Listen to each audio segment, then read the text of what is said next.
प्रदेश का कानपुर शहर और थाना शिवराजपुर के अंतर्गत आने वाले एक गांव में एक परिवार रहता था जो 13 दिसंबर 2024 की शाम को एक शादी में जाने की तैयारी कर रहा था। दरअसल 13 लोग तैयार हो गए थे, लेकिन घर में एक 17 साल की बेटी थी जो शादी में जाने से मना कर देती है। घर वाले उसे काफी फोर्स करते हैं, लेकिन उसके बावजूद भी वह जाने से इनकार कर देती है। तो यह परिवार के सारे सदस्य 13 तारीख की रात को शादी के लिए निकल जाते हैं और घर में उनकी 17 साल की बेटी अकेली थी।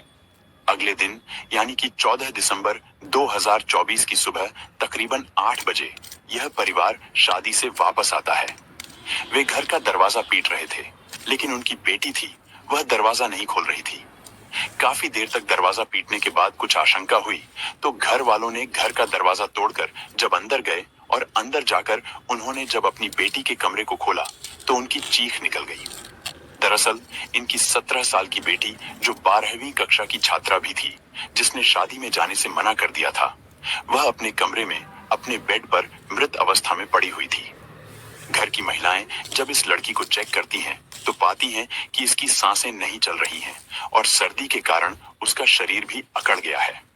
और इससे भी बड़ी बात यह है कि यह लड़की नग्न अवस्था में पड़ी हुई थी, यानी कि जिस वक्त पर इसके घर वाले वापस आए तो उन्होंने देखा कि उनकी लड़की के शरीर पर एक भी कपड़ा नहीं था।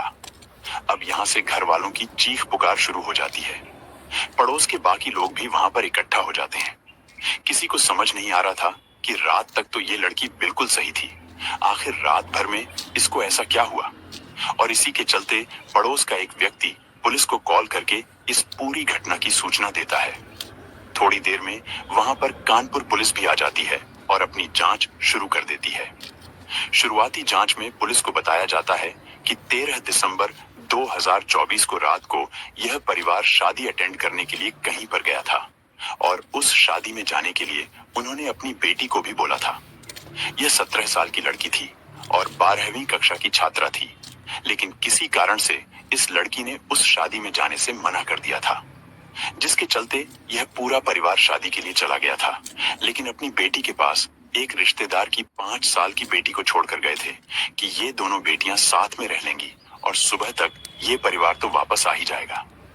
पुलिस को शुरुआती जांच में इतना ही बताया गया। पुलिस ने अपनी तफ्तीश शुरू की तो मालूम चला कि यह लड़की पिछली रात 7 बजे तक बिल्कुल ठीक थी और इस बात की सूचना उसके पास रुकी हुई उस 5 साल की रिश्तेदार की बेटी ने भी दी कि 7 बजे तक दीदी बिल्कुल ठीक थी। उसके बाद क्या हुआ उसे नहीं पता, क्योंकि वह छोटी लड़की सो गई थी।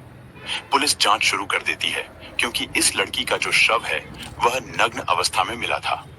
तो इस लड़की के साथ कुछ गलत होने की जो आशंका है वो पुलिस को हो रही थी और जिसके चलते पुलिस फॉरेंसिक टीम को वहां पर बुला लेती है। फॉरेंसिक टीम पूरे कमरे की जांच शुरू कर देती है। आसपास जो भी सबूत मिलते हैं उसे जुटाना शुरू कर देती है और इसी बीच जो पुलिस है वो आस पड़ोस के लोगों से बातचीत करना शुरू कर देती है। उनसे लड़की के बारे में पूछताछ शुरू की जाती है, उस परिवार के बारे में छानबीन की जाती है। तो ऐसी किसी भी बड़ी दुश्मनी के बारे में पुलिस को मालूम नहीं चलता है, लेकिन फॉरेंसिक टीम शुरुआती जांच में ये बताती है कि इस लड़की के साथ जोर जबरदस्ती करने के तो कोई निशान नहीं है, उसके शरीर पर कोई इंजरी मार्क भी नहीं था।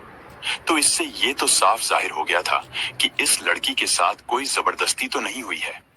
लेकिन फॉरेंसिक टीम को उस कमरे से कुछ सबूत मिले थे जो एक गलत तरफ इशारा कर रहे थे और वो सबूत कुछ इस प्रकार थे कि वहां पर शक्तिवर्धक गोलियों के कुछ पैकेट मिले थे, जिन गोलियों का इस्तेमाल काफी लोग अपनी शारीरिक क्षमता यानी कि अपनी सेक्सुअल पावर को बढ़ाने के लिए करते हैं। उस तरह की गोलियों के कुछ रैपर मिले। साथ ही वहां पर सेक्सुअल इंटीमेशन के दौरान जो सेफ्टी का इस्तेमाल किया जाता है उसके भी कुछ पैकेट मिले थे। तो यहाँ से जो पुलिस का एंगल है वो पूरी तरह से चेंज हो गया था और पुलिस समझ गई थी कि इस केस में जो आरोपी है वह हो ना हो इस लड़की का कोई पहचान वाला, इसका कोई मित्र, इसका कोई दोस्त है। और इसी के चलते जो पुलिस है वो बॉडी को पोस्टमार्टम के लिए भेज देती है और इस केस की छानबीन शुरू हो जाती है।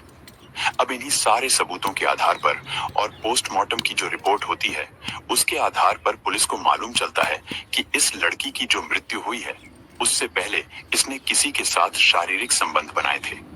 यह पोस्टमार्टम रिपोर्ट में भी क्लियर हुआ था। अब पुलिस उस लड़की के मोबाइल नंबर की सीडीआर यानी कि कॉल डाटा रिकॉर्ड निकलवाती है और उस डाटा में पुलिस एक नंबर पाती है जिस पर उस लड़की ने आखिरी बार बात की थी। और यह बात तकरीबन 13 दिसंबर 2024 की शाम के तकरीबन 7 बजे हुई थी। पुलिस उस नंबर की डिटेल निकलवाती है तो मालूम चलता है कि ये नंबर कुलदीप नाम के एक लड़के का है जो 20 किलोमीटर दूर नेवादा गांव का रहने वाला है।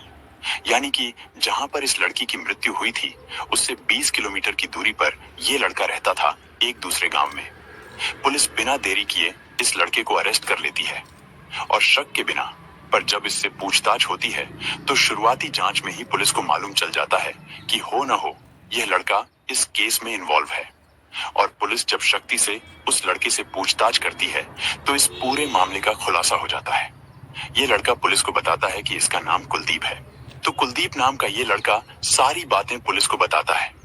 पिछले 3-4 महीनों से ये दोनों दोस्त भी थे, दोनों प्यार में थे और इसी के चलते वो लड़की उसे बताती है कि 13 तारीख को घर में कोई नहीं रहेगा और तुम मुझसे मिलने आ सकते हो।